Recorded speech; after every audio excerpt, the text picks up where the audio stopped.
नमस्कार दोस्तों, स्वागत है आप सभी का द काउंसिल आईएएस की ऑनलाइन प्लेटफॉर्म पर। डेली करंट अफेयर की क्लास शुरू हो गई, तो आप लोग जुड़ जाएं प्लीज़ जल्दी से और वीडियो को शेयर भी कर दें अन्य लोगों को। यह क्लास आपको यूपीएससी, यूपी पीसीएस और अदर स्टेट पीसीएस के साथ साथ अन्य प्रतियोगी परीक्षाओं के लिए भी मोस्ट इम्पॉर्टेंट है ये। तो वो लोग भी जुड़े जो अन्य प्रतियोगी परीक्षाओं की तैयारी कर रहे हैं, तो जल्द से जुड़ जाएँ आप लोग और वीडियो को प्लीज़ शेयर कर दें, चैनल को सब्सक्राइब करें, अधिक से अधिक लोगों को जोड़िए इस परिवार में, द काउंसिल परिवार में। अब ये जो क्लास हमारी डेली करंट अफेयर की चल रही है, इस क्लास को आप जो है कि पीडीएफ भी ले सकते हैं। द काउंसिल सिविल सर्विसेज करके आप सर्च करते हैं टेलीग्राम चैनल पर, तो आपको हमारा चैनल मिल जाएगा। वहाँ से आप जो है किसका पीडीएफ भी ले सकते हैं। और आपको ये जो है कि डिस्क्रिप्शन बॉक्स में हमारे जो टेलीग्राम चैनल है उसका लिंक दिया हुआ है, या तो आप वहाँ से चैनल को ज्वाइन कर लीजिए। और प्लीज़ आप लोग कमेंट भी करते रहें, आपका कमेंट मुझे मेरा उत्साहवर्धन करता रहेगा कि किस तरह से आप इसको ले पा रहे हैं। यह जो है कि मोस्ट इम्पॉर्टेंट क्वेश्चन की सीरीज चल रही, इसीलिए हमने इसका नाम MIQ दिया हुआ है कि ये मोस्ट इम्पॉर्टेंट चीज़ इसमें चल रहा है।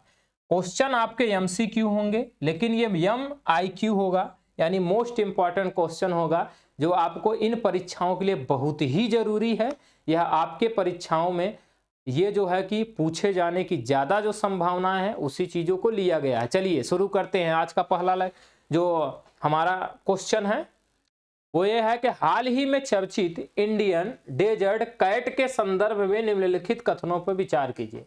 हाल ही में चर्चित इंडियन डेजर्ट कैट के संदर्भ में निम्नलिखित कथनों पर विचार कीजिए। और पहला कथन दिया है कि इसका वैज्ञानिक नाम फेलिस सिल्वेस्ट्रिस ओवनाटा है। क्या पहला कथन दिया है? फेलिस सिल्वेस्ट्रिस ओवनाटा है। और दूसरा कथन दिया है कि इसे एशियाटिक वाइल्ड कैट के नाम से भी जाना जाता है। दो कथन दिए हुए, पूछा जा रहा है कि उपर्युक्त में से कौन सा या से कथन सत्य है। सत्य कथन आपको पहचानना है। ऑप्शन है केवल एक, केवल दो, एक और दो दोनों, न तो एक और न ही दो। ये ऑप्शन दिए हुए हैं। तो अगर ये इंडियन डेजर्ट कैट के बारे में बात करें तो ये जो है कि इसका वैज्ञानिक नाम फेलिस सिल्वेस्ट्रिस ओवनाटा है, जो ये कथन हमारा एक सत्य होता है। और इसको एशियाटिक वाइल्ड कैट के नाम से भी जाना जाता है। तो हमारा दो भी कथन जो है सत्य है। चूंकि ये सत्य कथन पूछा जा रहा है, इसलिए इसका सही उत्तर होगा सी, यानी एक और दो दोनों कथन हमारे क्या हैं? सत्य है। चलिए व्याख्या देखते हैं, कुछ और जानकारी इसके बारे में लेते हैं। मध्य प्रदेश के पन्ना टाइगर रिजर्व में पहली बार एक इंडियन डेजर्ट कैट को देखा गया है। तो पहली बार पन्ना टाइगर रिजर्व में एक इंडियन डेजर्ट कैट को देखा गया है। और पन्ना टाइगर रिजर्व अगर आपसे पूछे तो कहाँ है, तो ये मध्य प्रदेश में है, यानी MP में है। ये भी इन्वायरमेंट इकोलॉजी में करके क्वेश्चन पूछा जा सकता है कि ये जिसमें हाल ही में ऐसे पूछ सकता है कि पन्ना टाइगर में, जहां हाल ही में इंडियन डेजर्ट कैट देखा गया है, किस राज्य में है यह रिजर्व, तो आपको याद रखना है मध्य प्रदेश में।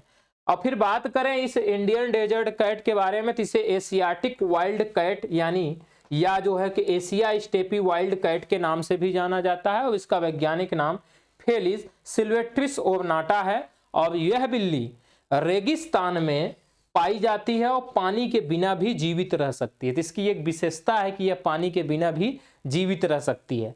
फिर यह IUCN की अगर देखेंगे रेड लिस्ट में कम संकटग्रस्त श्रेणी में शामिल है। तो IUCN की रेड लिस्ट में किस श्रेणी में शामिल है? कम संकटग्रस्त श्रेणी में शामिल है। यानी अभी इस पर संकट कम है, लेकिन आने वाले समय में संकट मड़वा सकता है, तो इसलिए इसको जो है कि संरक्षण की भी जरूरत पड़ेगी। चलिए नेक्स्ट क्वेश्चन हमारा है सेकंड नंबर क्वेश्चन कि कोलंबिया जर्नलिज्म स्कूल ने किस भारतीय पत्रकार को 2022 के पूर्व छात्र पुरस्कार विजेताओं के रूप में नामित किया है। पूछा जा रहा है कोलंबिया जर्नलिज्म स्कूल ने किस भारतीय पत्रकार को 2022 के पूर्व छात्र पुरस्कार विजेताओं के रूप में नामित किया है। हमारे ऑप्शन है मालिनी पार्थसारथी, रवीश कुमार, श्वेता सिंह या सुधीर चौधरी। तो हाल ही में जो है कोलंबिया जर्नल स्कूल ने जो है कि मालिनी पार्थसारथी को 2022 के पूर्व छात्र पुरस्कार विजेताओं के रूप में नामित किया है। तो इसका जो सही उत्तर होगा वो होगा ए, यानी मालिनी पार्थसारथी। चलिए इनके बारे में कुछ और जानकारी लेते हैं। द हिंदू ग्रुप पब्लिशिंग की चेयरपर्सन है मालिनी पार्थसारथी उन 4 अनुभवी पत्रकारों में शामिल हैं जिन्हें अमेरिका स्थित कोलंबिया जर्नलिज्म स्कूल ने 2022 के पूर्व छात्र पुरस्कार विजेताओं के रूप में नामित किया है। तो इस तरह से जो है मालिनी पार्थसारथी जो है सही उत्तर है। चलिए नेक्स्ट क्वेश्चन हमारा 3rd नंबर की कैबिनेट ने ये केंद्रीय कैबिनेट की बात चल रही है। कैबिनेट ने किस देश के साथ आपराधिक मामलों में पारस्परिक कानूनी सहायता पर एक संधि को मंजूरी दी है? हाल ही में जो है कैबिनेट ने किस देश के साथ आपराधिक मामलों में पारंपरिक कानूनी सहायता पर एक संधि को मंजूरी दी है? ऑप्शन हमारे हैं पोलैंड, अमेरिका, रूस, ब्राजील।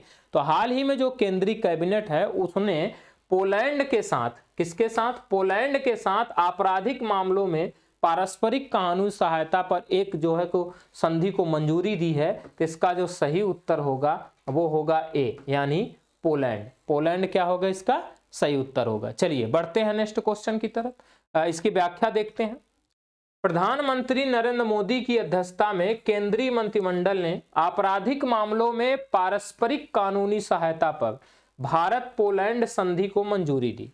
तो प्रधानमंत्री ने की अध्यक्षता में जो केंद्रीय मंत्रिमंडल है यानी कैबिनेट है उसने आपराधिक मामलों में पारस्परिक कानूनी सहायता पर भारत पोलैंड संधि की मंजूरी दी। मतलब इसका यह है कि आपराधिक मामलों में जो हमारे कानून है एक दूसरे के मध्य जो है कि संबंध स्थापित रखेंगे, एक दूसरे की सहायता करेंगे। हमारे यहाँ का अपराधी अगर पोलैंड में हुआ है तो वहाँ पर उसको सहायता जो है कि पोलैंड हमारी सहायता करेगा ताकि हम अपराधी को उसको पकड़ सकें।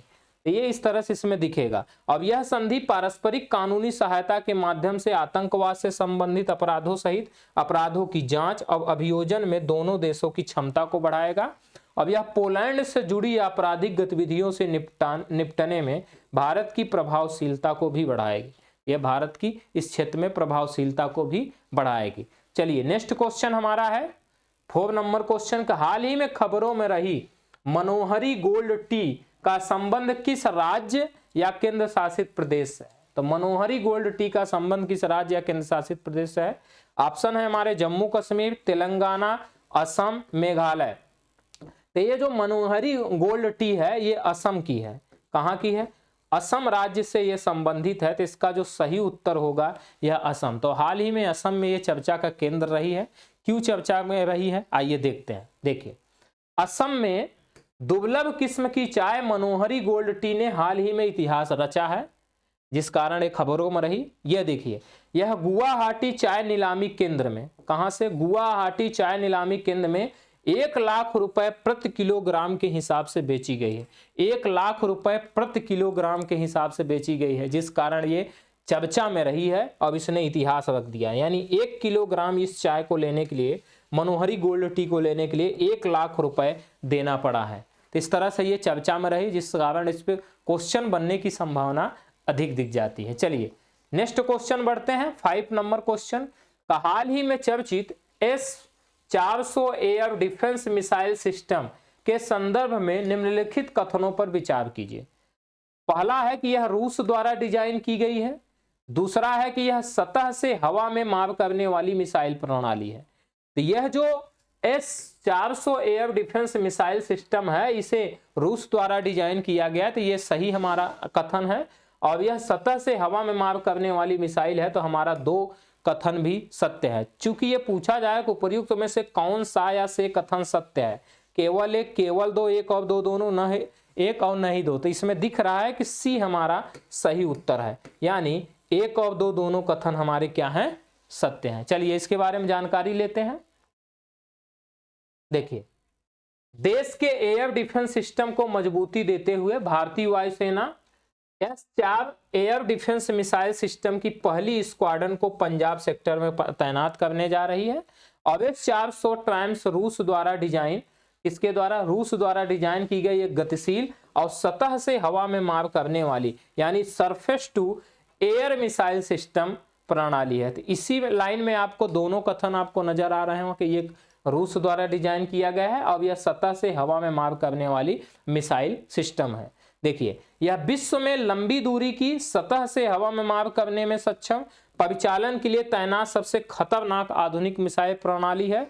अब यह प्रणाली 30 किलोमीटर तक की ऊंचाई पर 400 किलोमीटर की सीमा के भीतर विमान, मानव रहित हवाई वाहन और बैलिस्टिक तथा क्रूज मिसाइलों सहित सभी प्रकार के हवाई लक्ष्यों को भेद सकती है।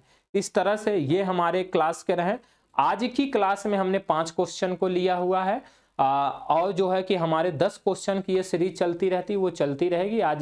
आज की क्लास में ही जो है ये 5 क्वेश्चन को हमने लिया हुआ है। और ये प्लीज आप लोग इस वीडियो को शेयर भी कर दें, अन्य लोग भी जुड़ जाएं इसमें, ताकि और लोगों को भी फायदा हो सके। और टेलीग्राम चैनल से इसका PDF आप ले लीजिएगा। आप सफल हों इसी शुभकामनाओं के साथ। Thank you.